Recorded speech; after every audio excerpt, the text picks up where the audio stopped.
Close your eyes and listen to the forest.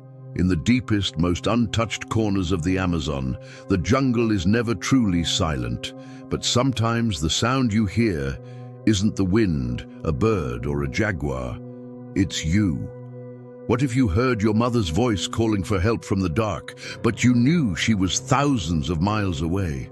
This is not a hallucination. This is a death sentence. For thousands of years, the indigenous tribes lived in terror of an entity they called the Hollow Echo, a predator that hunts with memories. The elders warned the young warriors, "The forest does not speak. If the trees whisper your name, you are already being digested." Archaeologists found mass graves deep in the jungle, villages where hundreds died with no signs of trauma, just faces frozen in paralyzing confusion. The mimic is an ancient anomaly. It has no skin, no eyes, and no shape. It is a mass of vibrating gray tissue. It mimics the soul. It listens to the frequency of your heartbeat and the specific pitch of your deepest subconscious fears. In 1541, Spanish conquistadors led by Francisco de Orellana disappeared into the Emerald Hell. They were destroyed by their own ghosts. Survivors' journals describe men losing their minds as they heard their wives screaming from the thick ferns. They ran into the dark. One journal reads, "Lope went into the brush to find his brother. A minute later, his brother walked out, but the voice came from his chest."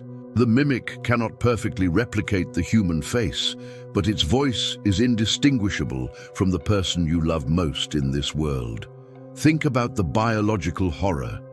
The mimic possesses thousands of stolen vocal cords, kept alive and vibrating within its own translucent throat.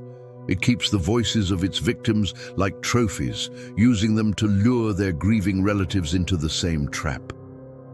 In the 1920s, Percy Fawcett vanished, looking for the city of Z. Some believe he followed a voice he hadn't heard since childhood. Modern hikers still report the glitch effect. You turn your head for 1 second, and suddenly your friend is 50 yards away, calling you. But when you look back, your friend is still there. The thing in the woods was just sampling your voice for later. The mimic is a master of acoustic gaslighting.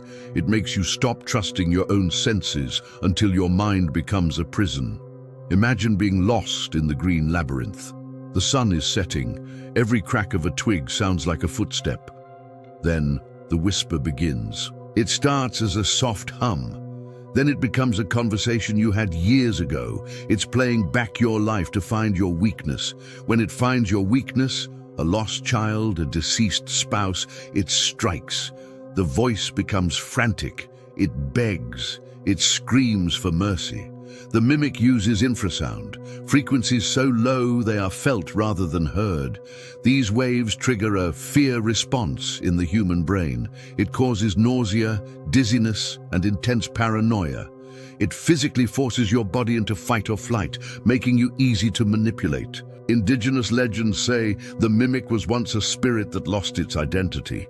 Now it tries to build a new one out of everyone else. Science offers a darker explanation. It is an evolutionary marvel that realized the best way to kill a human is to use their empathy. We are social animals. We cannot ignore a cry for help. The mimic exploits our greatest virtue and turns it into a lethal weapon. In 1988, a military search party found a radio still broadcasting a distress signal. When they reached the source, there was no radio. Just a creature hanging from a tree, vibrating its entire body to mimic the static and the pilot. The soldiers didn't have time to react. The mimic's speed is supernatural. It flows through the trees like a shadow. It can be in 10 places at once by bouncing its voice. This is the Hall of Mirrors effect.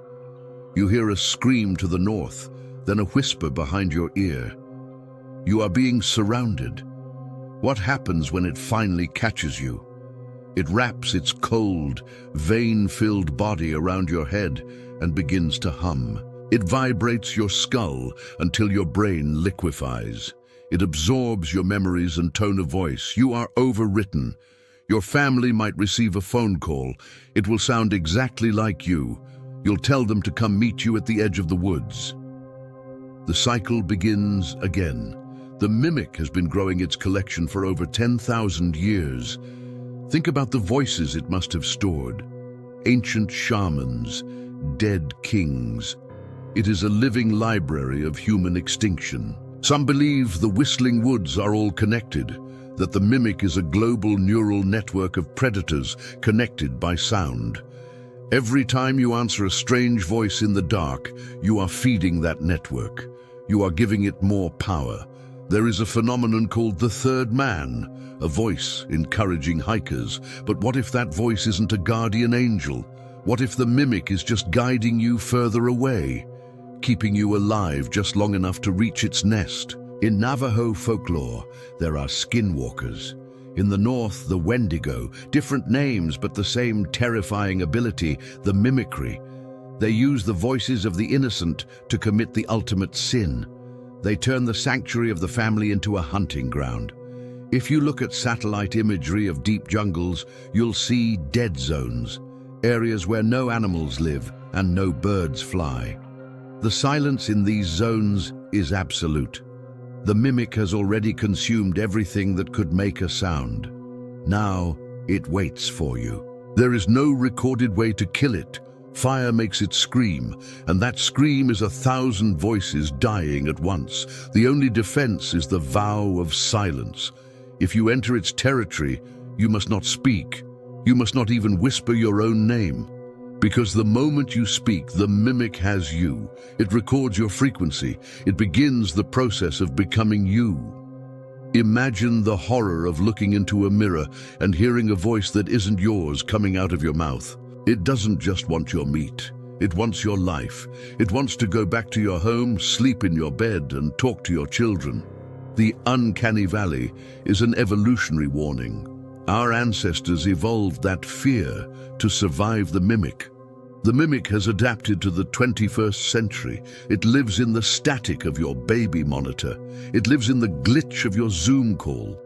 Have you ever heard a voice in your house when you were alone? Just a faint hello from the other room. It wasn't the house. It was the mimic practicing. It was seeing if it could get your attention. The forest is expanding. It is moving toward the edges of our cities, following the hiking trails and the highways. Every missing persons poster is a potential success story. A new voice added to the collection. The mimic was listening to you, recording the way you laugh, the way you call out for your dog. It was building a file on you, and one day it will play that file back to you. It will use your own voice to tell you that everything is okay. It will tell you to walk deeper into the shadows.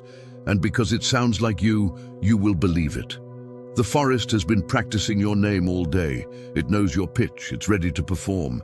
If this story made your hair stand up, like and subscribe. But did you just hear someone whisper your name? Don't answer. Sweet dreams.